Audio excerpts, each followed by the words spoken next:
Ci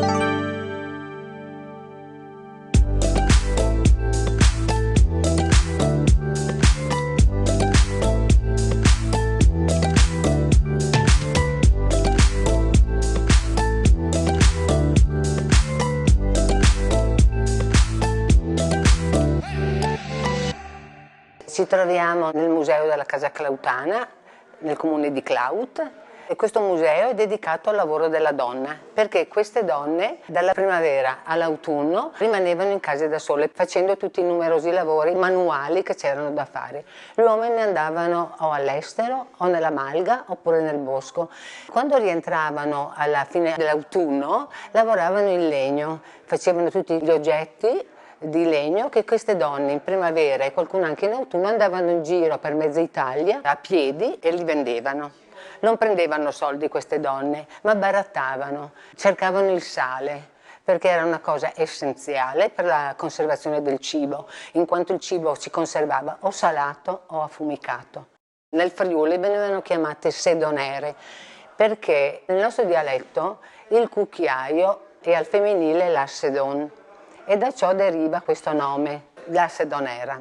A piedi giravano mezza Italia e in ogni posto dove andavano era stato loro affibbiato un nome, per cui erano le casserute, le furlane, dipendeva da dove erano andati. I percorsi che loro facevano a piedi era Claut, arrivavano a Trieste, arrivavano a Piacenza e arrivavano anche fino negli Abruzzi.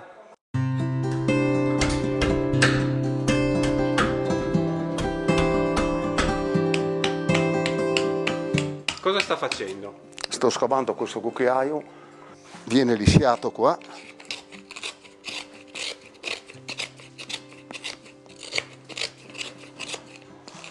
Ho cominciato da ragazzo, 10-11 anni, con mio padre e pian piano ho imparato. Però si faceva l'inverno, dopo d'estate si andava a lavorare, però ho sempre continuato. E la mamma andava a vendere da ragazzo. Si partiva qua, caricavano il carretto su un camion e lo scaricavano a Montrale si partiva. E allora la sera si fermava a dormire nelle stalle, non si aveva ricoveri, se no sotto il carretto anche, qualche volta. E si barattava, perché soldi non ce n'era più di così. 2 panocchie e davi uno di questo qua. E poi qualche pezzo di lardo d'inverno ti davano. Si barattava la roba, soldi ce n'era pochi.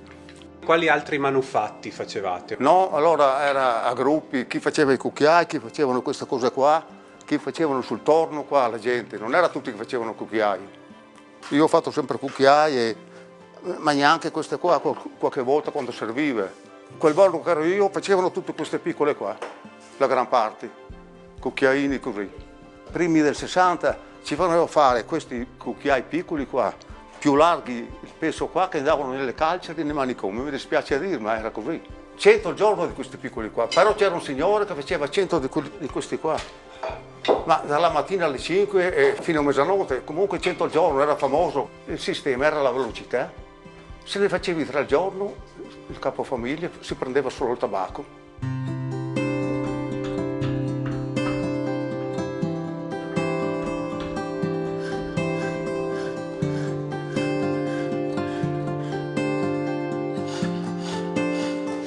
Cosa sta facendo? Sto facendo un pestasale, perché una volta il sale si trovava solo grosso e allora con questi qui rompevano il sale, ma rompevano anche l'aglio a volte.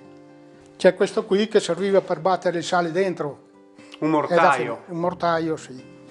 Poi ci sono anche queste qui, sono le ciotole che le facevano per mangiare. Durante la prima guerra mondiale so che nella mia famiglia mangiavano ancora in queste qui.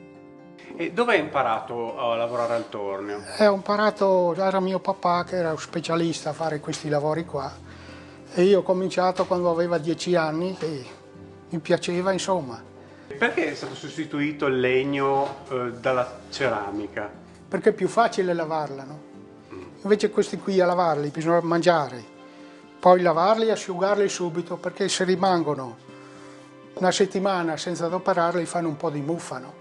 Anche questi prodotti venivano venduti dalle sedonere? Sì, era mia mamma che andava sempre ogni inverno. Stava 10 giorni, poi veniva a casa 20 giorni, poi ritornava anche 10 giorni. Le mancava la mamma quando andava via? No, perché andavo a scuola e mio papà faceva da mangiare. Quali altri prodotti venivano realizzati con il tornio? Venivano realizzati questi qui, che servono per tenere l'uovo quando si mangia. Poi c'erano questi qui che servivano per mettere il sale, il pepe e altre spezie, insomma. E li tenevano sempre sopra la cappa del fogoler. Poi c'erano questi qui che servivano per il vino, le canne, si chiamavano cannole. Si mettevano dentro e questo qui si apriva e usciva il vino. E se ne vendevano tanti giù per la bassa, dove c'era il vino.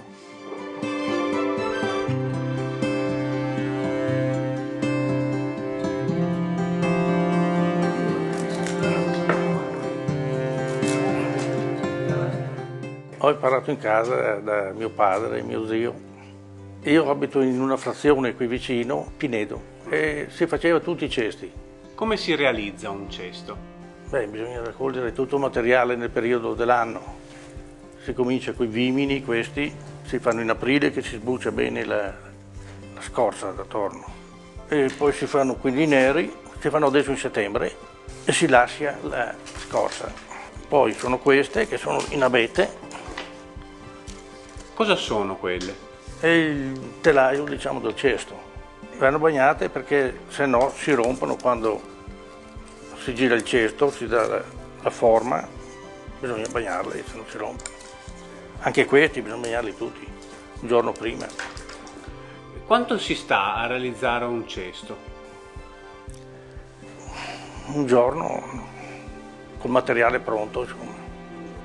E le sedonere vendevano anche i cesti. Come si facevano pagare? Con le pannocchie di grano, il pieno di pannocchie valeva come il cesto. Li mettevano nei sacchi dopo e mandavano in su. E le portava? Portavano qua. E poi qui c'erano i mulini e si arrangiavano a fare la farina.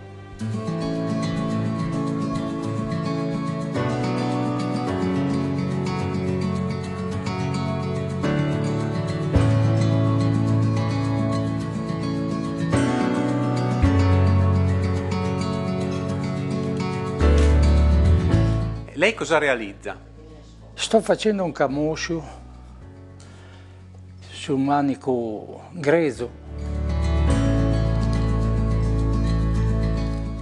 E dove hai imparato a realizzare questi manici di coltello? Da bambino si andava fuori da scuola, si andava a fare un giro con le capre e intanto che pascolavano si faceva un bastone, qualcosa, si faceva un cappello d'alpino, una testa di cane, una testa... Ci si passava il tempo intanto che le capre pascolavano. Chi le ha insegnato a lei? Oh, nessuno, ho imparato così. Si cominciava a fare un bastone, 2 bastoni e poi era l'epoca dove c'era turismo a Clau, tanto. Ci dava un bastone, ci davano magari 50 lire, eravamo tutti contenti da bambini. Lei dopo 55 anni di vita in Francia è tornato a Clau. Sì, come mai? Perché sono nato a Clau, voglio morire a Clau. È il mio paese dove sono nato. Ogni coltello ha una forma differente. Sì. In base a cosa fa una forma piuttosto che un'altra? Quello che passa per la testa. Mi prendo un pezzo di legno, faccio una prova per esempio su un pezzo di legno, se vedo che arrivo a fare... Prendo lo stesso volume di legno che il manico del coltello e provo a farmi un modello, quello che capita, e se vedo che arrivo a farlo sul pezzo di legno dopo lo faccio sul manico, secondo quello che passa per la testa. Fare sculture in grosso è facile, abbiamo tanto legno da lavorare, se sbagliamo un colpo di sgubbia possiamo riprenderla, se sbagliamo qua addio il manico. Bisogna avere molta pazienza. Pazienza e andare con calma perché sennò c'è il rischio di scolpire anche le dita. Si è mai tagliato in maniera profonda? No, profonda no, ma tagli sì, delle volte arriva. Bisogna stare attenti perché se si va contro vena si rischia di perdere molto legno. Allora bisogna sempre cercare di restare nel senso delle vene del legno.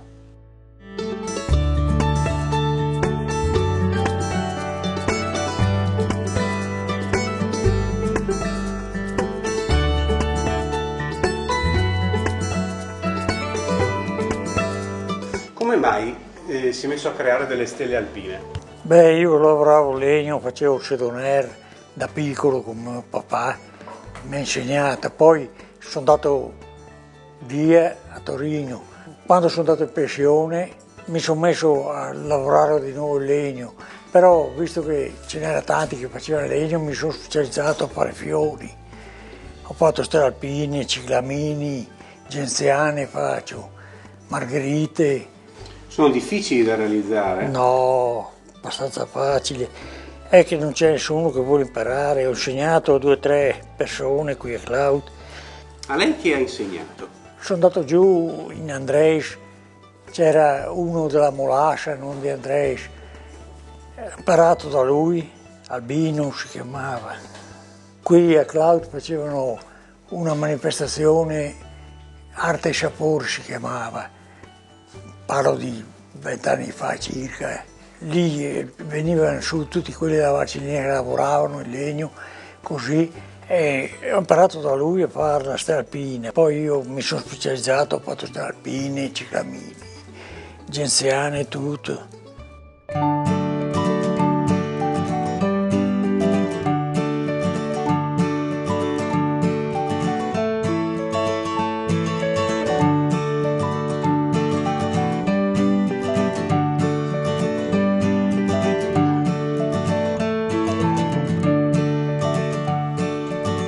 Papà ha incominciato a pensare a queste signore che loro andavano fuori per il mondo e vendevano le classiche mossedons che venivano fatte in ogni famiglia. E ha incominciato a mettere vicino alle classiche sedons piatti, ciotole, taglieri. E queste signore, mettendo vicino tutte queste cose, avevano un poco di guadagno in più. E lei sta portando avanti questo tipo di artigianato clautano anche oggi? Sì, ma abbiamo dovuto cambiare oggetti, ma cambiare la storia, secondo le nuove cose richieste che ci sono. E anche decorazioni natalizie? Sì, bisogna fare sempre in modo di avere delle cosette nuove perché altrimenti non si riesce a sbarcare il lunario, insomma, ecco. Facciamo anche le fiere, ogni fine settimana noi siamo in piazza o per una festa oppure per l'altra e siamo sempre lì.